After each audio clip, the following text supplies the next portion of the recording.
جی، مسئلہ یہ ہے کہ جب امام صاحب کا وضو ٹوٹ جائے تو امام صاحب اب اپنا نائب مقرر کریں گے یا ویسے نماز توڑ کے چلے جائیں گے؟ سارے نمازیوں کو نماز توڑنا پڑے گی؟ کیا صورتحال بنے گی؟ مسئلہ یہ ہے۔ تو مسئلہ یہ ہے کہ جب امام صاحب کا وضو ٹوٹے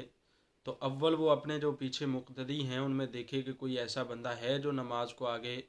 کنٹینیو کر سکتا ہے، نماز پڑھا سکتا ہے مکمل۔ تو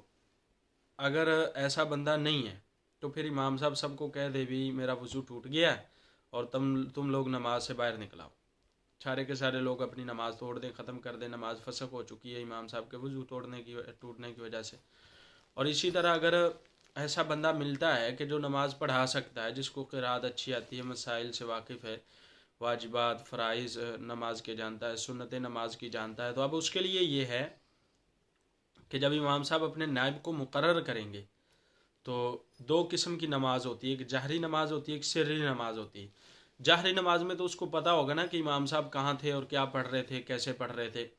اگر فار ایگزامپل میں مثال بات کرتا ہوں کہ اگر امام صاحب نے سورت فاتحہ پڑھ لی،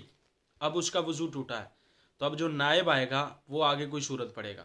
سورت فاتحہ کو نہیں پڑھے گا۔ اور اگر امام صاحب سورت فاتحہ پڑھ کے آگے کوئی سورت پڑھ رہے ہیں اور وہ صورت اتنی ہے کہ واجبات اور جو واجب قرات ہے، مثلا 3 چھوٹی آیتیں یا ایک بڑی آیت، واجب قرات جو ہے اتنی امام صاحب نے نہیں پڑھی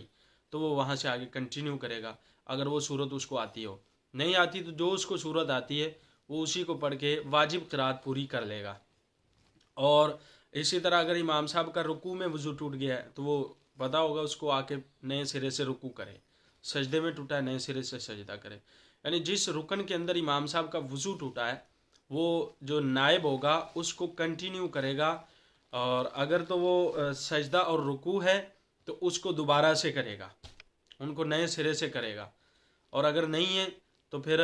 باقی جو قرات کے معاملات ہیں وہ پھر اسی طرح اس کو ہینڈل کرے گا۔ اور اگر نماز ہے سری، مثلا ظہر اور عصر کی نماز ہے، اس میں قرات اوپن نہیں ہوتی، تو اب تو مقتدی کو پیچھے پتہ نہیں ہے کہ امام صاحب کہاں پڑھ رہے تھے،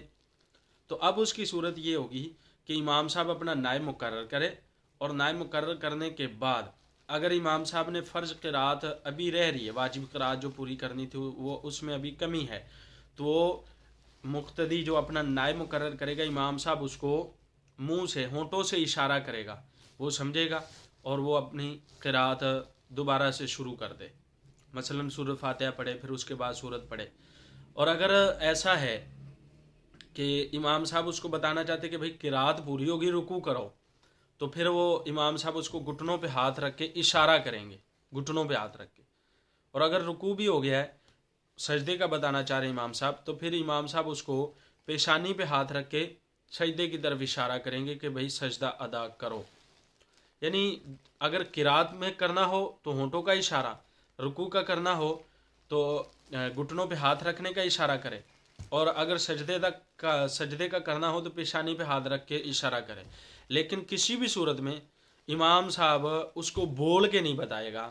کہ بھائی تم یہ کام کرو، میں یہاں پر پڑھ رہا تھا، بلکہ اشارہ کر کے امام صاحب اپنے مقتدی کو سمجھائیں گے۔ اور امید ہے کہ جو بندہ ان مسائل سے واقف ہو وہ اشارہ کر کے